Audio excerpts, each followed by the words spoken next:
Hi everyone, it's Raina. So this video is looking at the astrological chart of Patti Smith. How would you describe, who Patti Smith is? A rock and roll singer? A writer? A poet?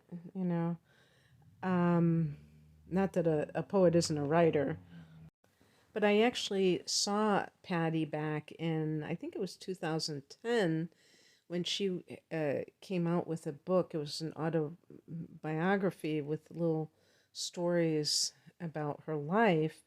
And she was at the Harold Washington Library, which is in downtown Chicago. And that's the town of my birth, and that's the town of her birth. But I've lived here all my life, and she moved to the East Coast, and she's really associated with the East Coast. She's got that East Coast sensibility. She's a Jersey girl. But anyway, I don't really know a lot about her. I do know the song Because the Night, which she co-wrote with Bruce Springsteen, and it came out in 1978. You can probably guess that I have perused Wikipedia because I can just spit out this information like I memorized it or something, or I already knew it. But anyway, it got to number 13 on the Billboard chart, and that is pretty good. I mean, that's very good. People think a top 10 song is the ultimate, but even if you get a song in the top 20, they are playing it on heavy rotation. Although I will say that I don't remember hearing that song until the 80s. I used to listen to Top 40 radio, and I don't think they played it everywhere. Probably more on the rock stations. And so she has kind of to me, she's kind of have a strange image in the sense that you don't like think of her and necessarily think of one thing, because it's not like she had a bunch of uh, pop hits or rock hits. It's not like she's had a bunch of books. She's just kind of been here and there in the artistic realm or realms. And so, what I want to say, not really being well versed in her body of work, I want to look at anything connected to her music, like is there or just her fame, which of course she's not like famous to the top, at the top tier, like we would expect from somebody of her era, like Blondie, or because that was both she was kind of the new wave, one of the new wave pioneers in a sense. She had that kind of voice, sensibilities, and music, but she never really just cranked out the hits. So would we call her a one-hit wonder? And if so, what else did she do with her life? Well, she was in multimedia. So anyway, looking at her career, I guess, as a whole, and it being off the beaten path, and how do we see that in a person's charts? Kind of unconventional, we could say, even for somebody who's famous or semi-famous. Maybe tendencies to have writing talent, singing talent, or musical talent. And I also want to look at her appearance, because she seems to me, she's always had kind of an androgynous appearance. Not that I ever questioned her gender and didn't know she was a woman, but her hair, and also not just androgynous, but unusual in the sense that even when I saw her in 2010, I think she would have been in her early 60s at that time. and she was wearing like this, what do you call it, like a knit ski cap that you would see like a skater or skateboarder wear. And she, like I said, she was in her early 60s, and just like a baggy sweatshirt and jeans, just like very nondescript black jeans and all of that. And so it's very interesting, and I think her hair was uncombed and kind of wild and gray or white. So it was a very interesting look that she was sporting that day. And I've seen other pictures of her where it's the same thing, and it's really not much different than when she was younger, other than, her hair going gray.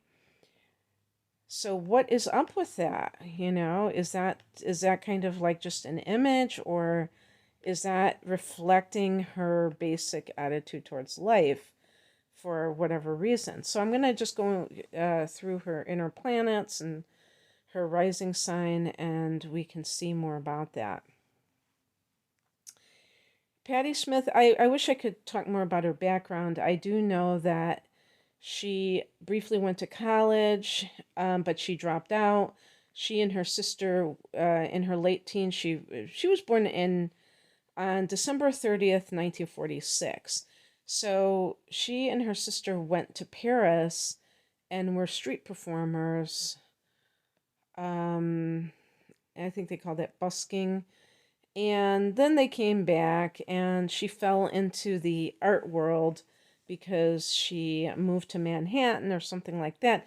But she ended up becoming a very close companion to Robert Mapplethorpe, who was a controversial artist. He died of AIDS, I believe, in the late 80s, maybe, or was it the 90s? But he did have these very controversial art pieces. I think he had one where he had like a crucifix in that was soaked in urine. I don't know why it was so controversial. And he was gay, so I can't remember if she was having a sexual relationship with him. I think she was, which I don't know what that was all about.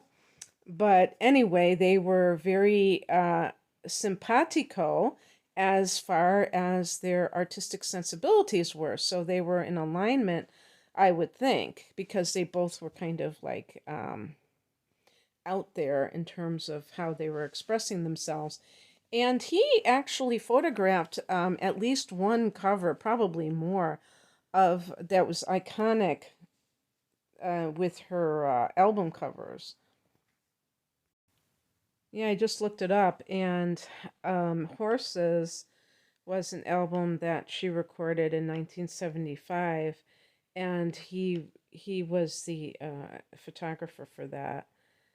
I don't know, was this her first album? Yeah, debut album.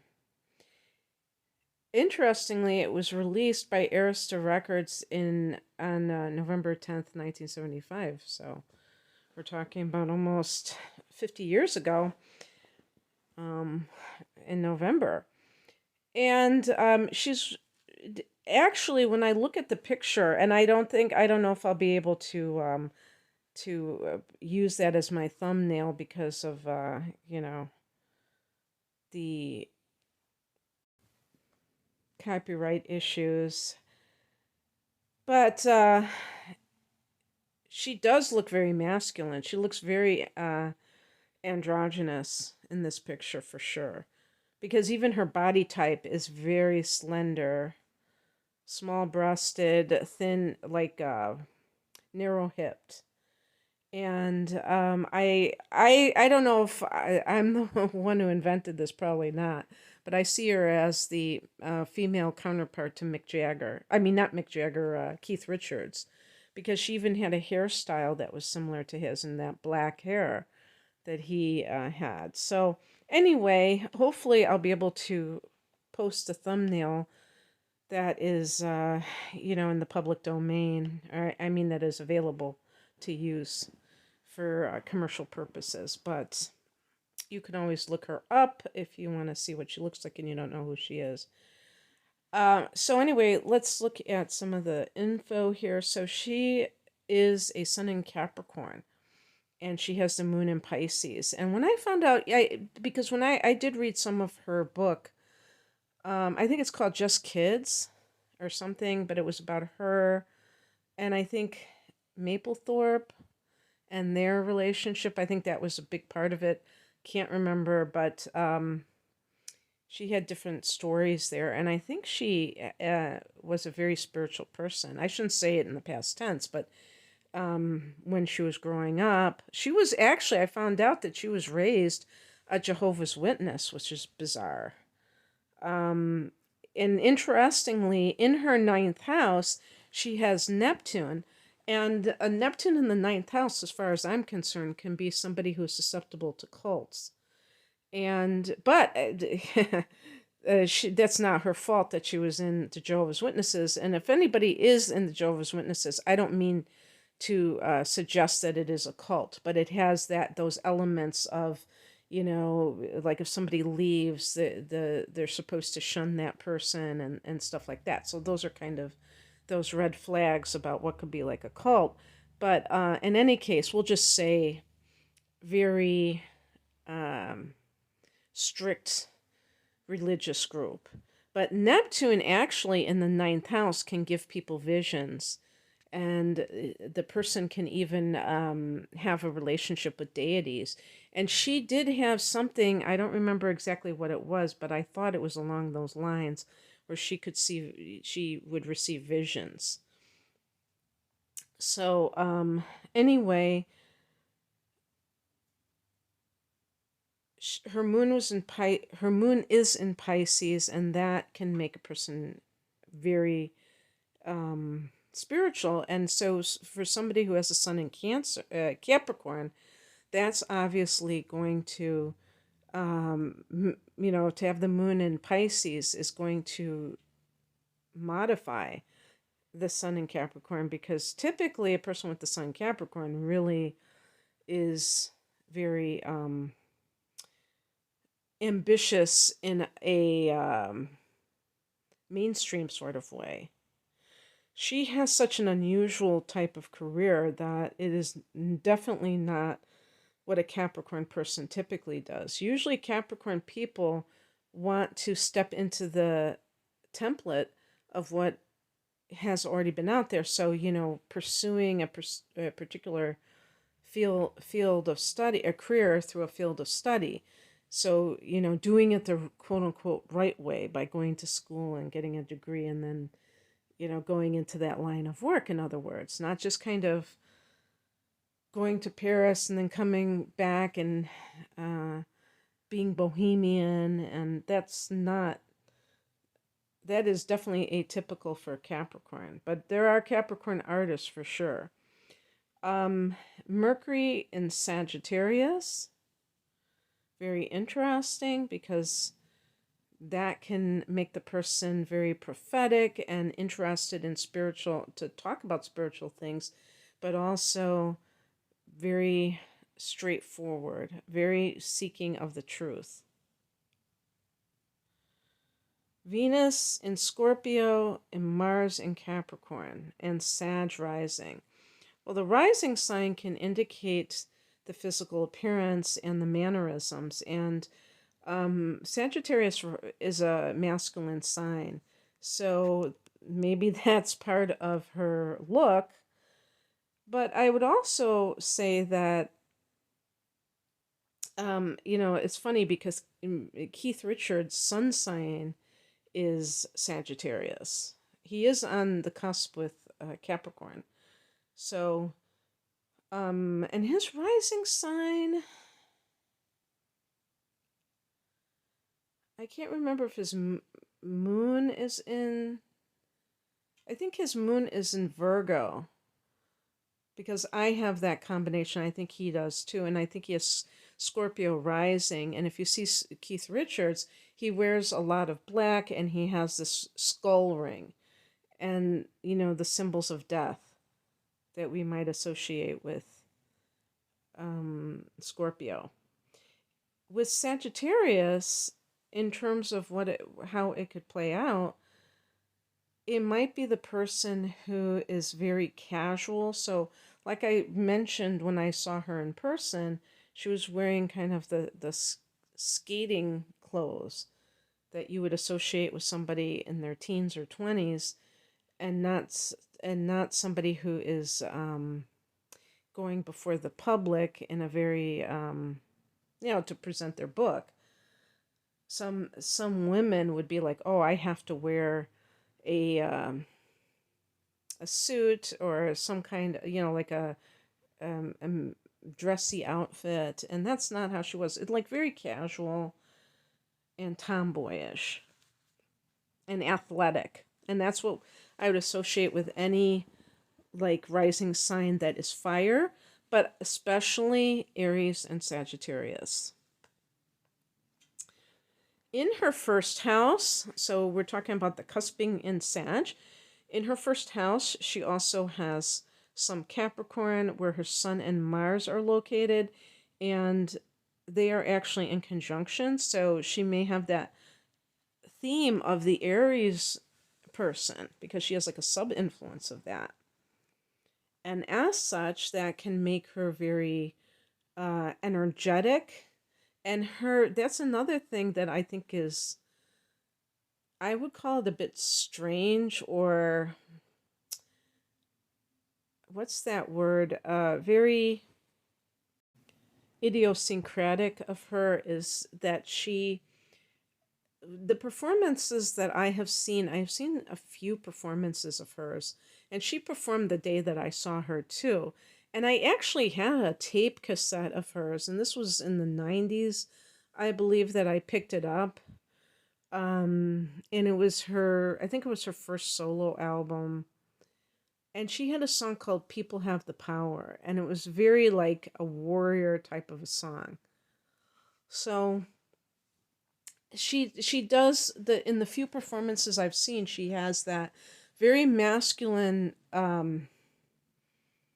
mannerisms, aggression, because she's trying to convey passion. But she also she seems like a social justice warrior to a certain degree, but not necessarily somebody who is woke and falls in line with the current way of thinking as it pertains to being a progressive, for instance. Because while I was looking through Wikipedia, they were bringing up feminism with her, and she doesn't call herself a feminist. And she said that, she said she has sons, or at least one son. And so she said, I'm a humanist, or something to that effect. And that is somebody who doesn't want to be boxed in, for sure. So I'm a little bit disappointed that she doesn't have anything in Aquarius, because that would fit very nicely with that. And I'm seeing her Uranian aspects to see if there's anything that would speak to that. But in any case,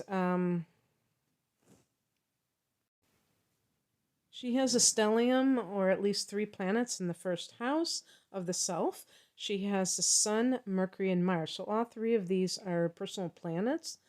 And so, again, that warrior energy, that energy that is very self-directed, but also can be self-reliant or even self-absorbed. I don't like the word self-absorbed, but self-centered, but not necessarily in a bad way. But the person, they don't necessarily look to other people for permission to do things, so they can be a self-starter, and they're also, true to themselves. And when people are true to themselves when it comes to their career and they're an artist, it does tend to produce the person who comes across as eccentric and hard to label, hard to classify.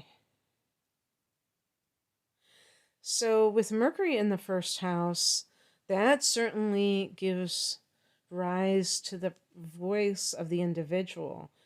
And like the 10th house, I think the first house can be seen by other people. It is seen by other people, and therefore it can give somebody a certain identity, and then they take that as their sense of self. So, um, the sun here, Mars here, and Mercury. So, doing things that are important to that person versus if somebody has plants in the 7th house, they may be more of a people pleaser. They may be, more, they could possibly get lost in their relationship with another person. In the first house, this is somebody who is very individualistic and, like kind of fiercely independent, and maybe wants to be fiercely original. This can give courage. With Mars in the first house, the person may take chances and be bold and be adventurous in life. Again, with the energy for sure, because Mars is the ruler of the first, so it just enhances that. The person has with the sun here, the person may be very extroverted. So they're not afraid of being out in public or maybe on stage.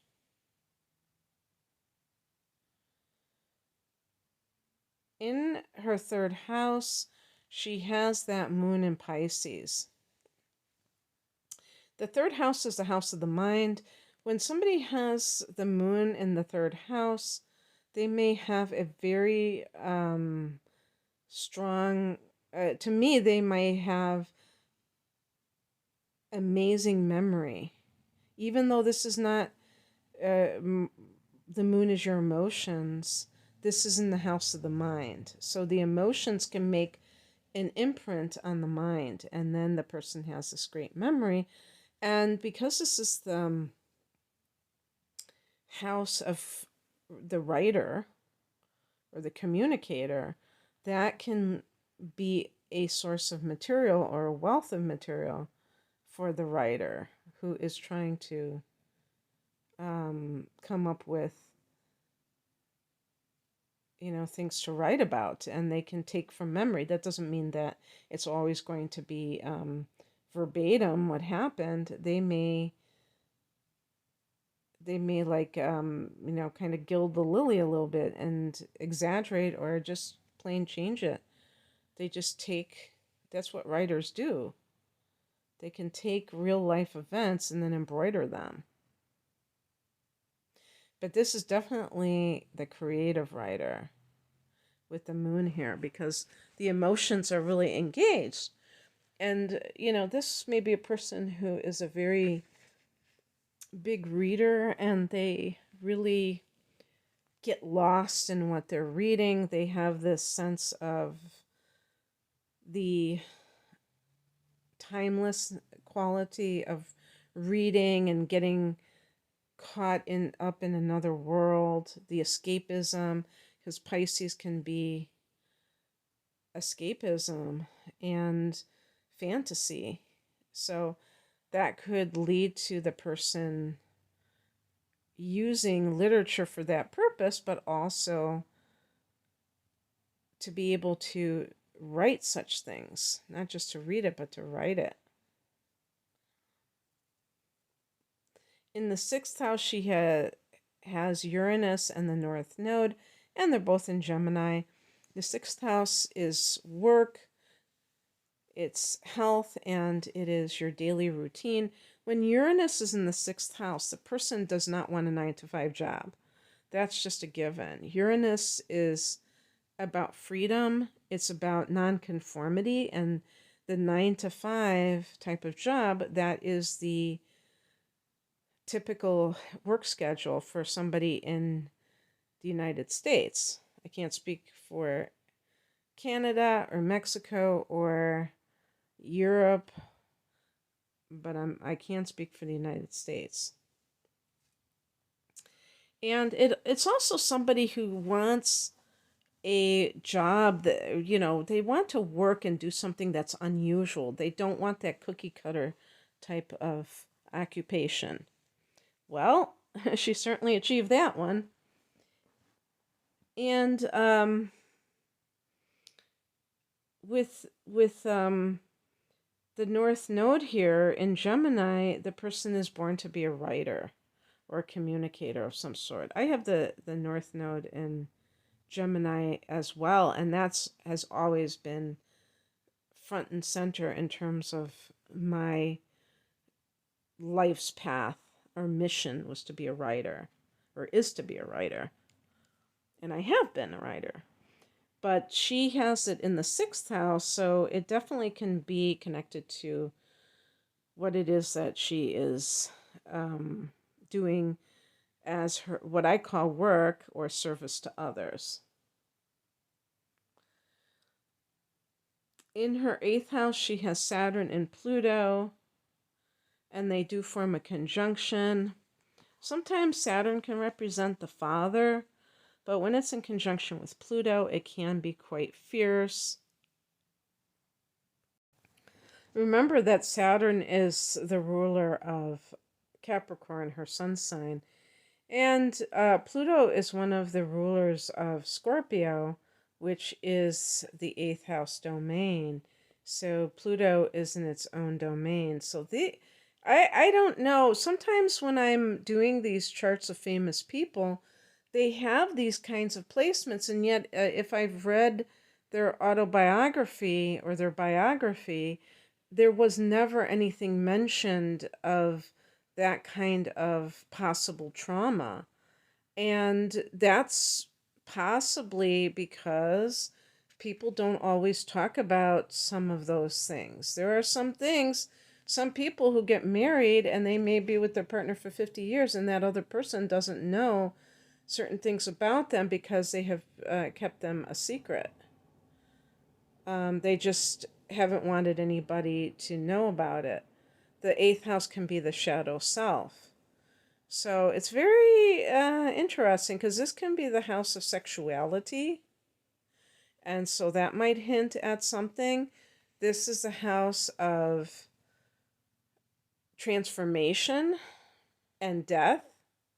Pluto here can be some kind of situation where the person, it was like a life and death situation. Maybe the person lived that way for some reason.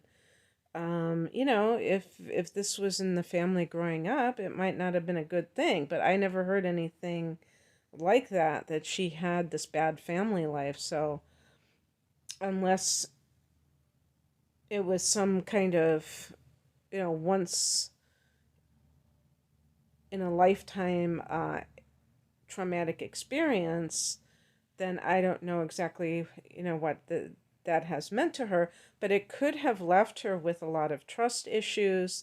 With Saturn, it can be like the person is very controlling, micromanaging, and Pluto here, the person is very insightful into human nature. So they are a natural psychologist, and they may have that macabre sensibility where they really, tune into the seedy underbelly of life, which the 8th house can be. I've already spoken about the 9th house. The 10th house, she has Chiron here, and that can that reminds me of something else. Well, Chiron is the wounded healer. Now, this is the house that Capricorn rules in astrology. So to have Chiron here, and this is the house of the father. Some people say the mother, but it's the parent who's the authoritarian. So, and also because she has the moon in Pisces, yeah, she said that her mother was a religious fanatic, that it was her mother who was the Jehovah's Witness. I don't know, like, her relationship with her father or what happened. But I just looked it up, and I guess her father was a factory worker. So it makes me think that that money was probably very tight in her household if that's what he was doing. And you know, I think that it can. She had a like performance poem.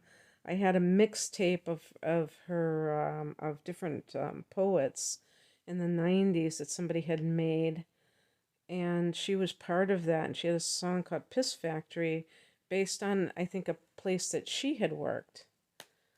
So, um,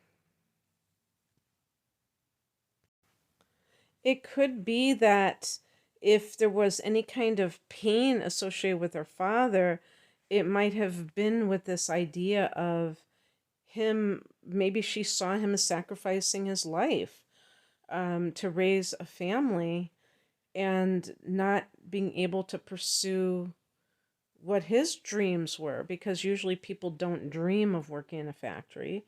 Not that they might not be appreciative of it, but they don't necessarily dream. That's not usually their greatest dream in life. But I think that there's something with Chiron in the 10th house that is connected to the fact that she has her sun squaring off to Neptune. She also has a square from Mars to Neptune. Now, the square is a challenging angle that can indicate some kind of blockage. And I think how I would characterize this is that she probably, with the Sun square Neptune, um, had a hard time, getting a handle on her ambitions and being able to really see what it was that she wanted. There's a murky quality or a hazy quality with Neptune when there is a hard angle in particular. But even when things are copacetic with a square, with a trine or a sextile, there can still be this mist that Neptune represents, or fog, to But the sun really wants, and especially since her sun is enhanced, it's in its exaltation in the first house. In other words, it's where it can express itself the best, because the sun is the self and the first house is the house of the self. So all of this, she has those squares from the sun and Mars to Neptune. So with the square between Mars and Neptune, that is, it's like having Mars in Pisces, but in a challenged kind of a way. And why that matters is because Mars and Neptune can be this urge to be a visionary and to create, but the person may have a hard time really, manifest, or that's not the word, materializing or making manifest what their vision is, because her moon is squaring off to Uranus. And so the creative process she may find that it's hard to access when it comes to that sense of self as an artist that Uranus would represent, because Uranus is about being unique. And when there's a square, the person may find it hard to find their own voice. Now, actually, even more so with Mercury, because Mercury would be the voice. Mercury opposing Neptune. I mean, Uranus. Or that the unusual qualities which Uranus represent are not well accepted. It's just like with the aspects to the sun with Uranus. If somebody has a conjunction or a trine or a sextile between the sun and Neptune, and I keep saying Neptune and Uranus, they may be somebody who is a bit of an oddball or an eccentric, but people get it and people appreciate it. I have a square between the sun and Uranus, and it's kind of difficult because you might be different, but people don't know what to make of you, and so it makes it kind of awkward. It makes it kind of difficult to benefit from being a weirdo. But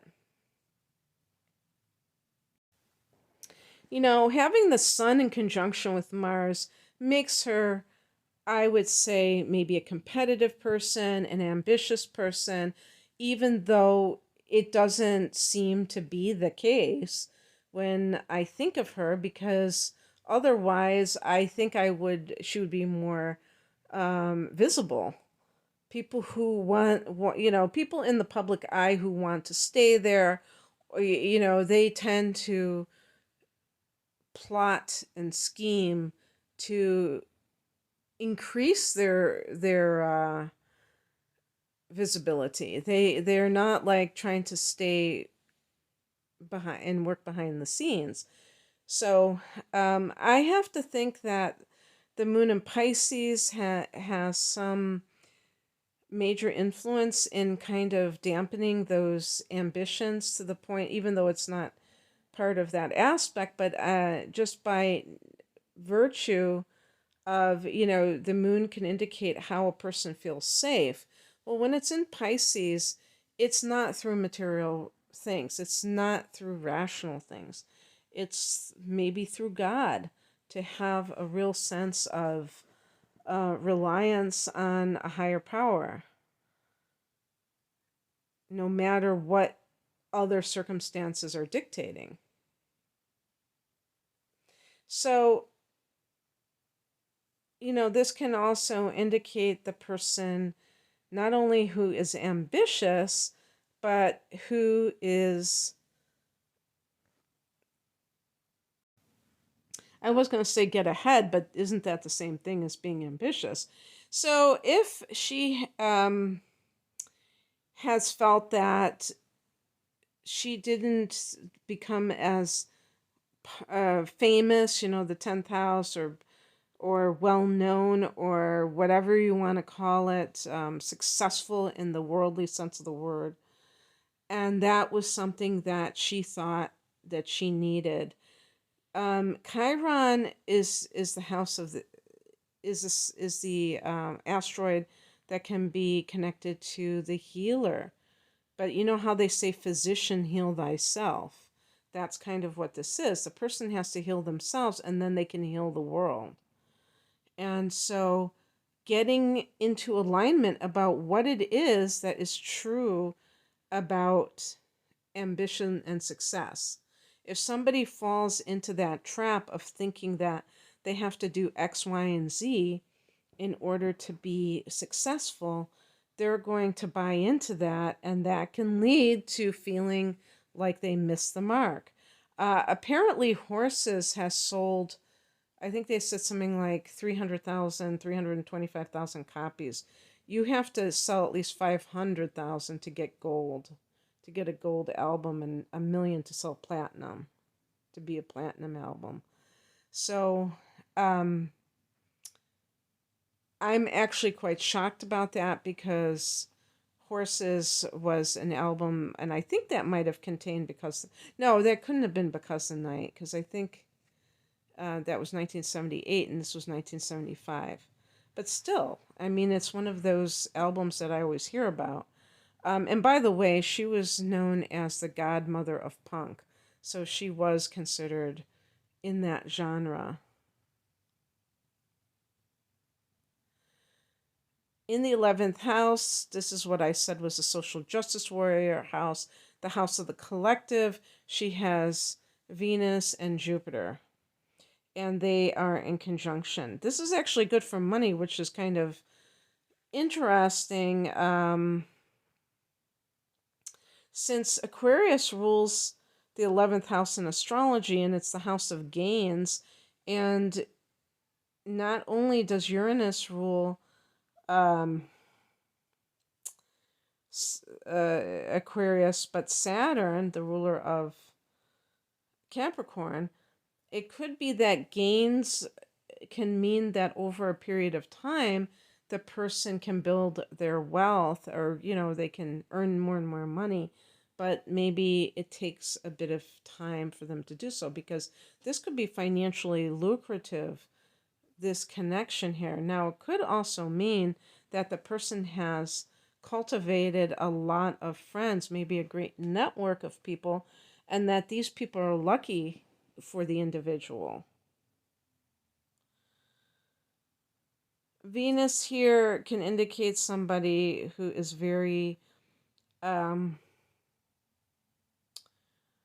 detached from maybe seeing love from a nonconformist perspective, maybe more of a bohemian attitude, polyamory, or free love. She does come from the 60s generation, so, but she isn't, she's not one of those people that you think of as a hippie for sure. She definitely, there was a line that was drawn in the 60s between the hippies and the lovers of what we would call the proto-punk. Even like the Doors would be considered that kind of group, or the garage rock bands, the Stones, because the Beatles were the, you know, family friendly sort of artists. And there's kind of a dangerous quality for those other bands. But in any case, she has this, yeah, like the free love sentiment. But she was married. Her husband tragically passed away prematurely. I mean, he might have been 50 or something like that, but that still is premature in this day and age. And so she had to mourn the loss of her husband. And but she was able to be monogamous and raise a family. But this could simply mean that she has a very big social life. When you have Jupiter here, maybe enjoys a lot of popularity. I'm not talking about necessarily with the public, but in her circle of friends, and she may be able to call upon them to help her or to promote her. And of course, because of the type of work that she was doing, that may have come in handy, because she didn't have this I mean, maybe she is prolific in some way, but I certainly am not. I mean, she's has multiple albums, so I'm not saying that she's done very little in the music world, but still, this can give a person maybe a lot of great connections, and she can. But there's something even financial about this that may be very beneficial for the person. The people, by having friendships, that's how the person generates their fortune. Because if you have Venus in conjunction with Jupiter, that's very fortunate for finances in general, regardless of what house it is in astrology. But I also see this area, and I said it's the social justice warrior, so activism, causes. The person may take pleasure in that with Venus here, and they may have a lot of these groups or these causes that they belong to or deal with.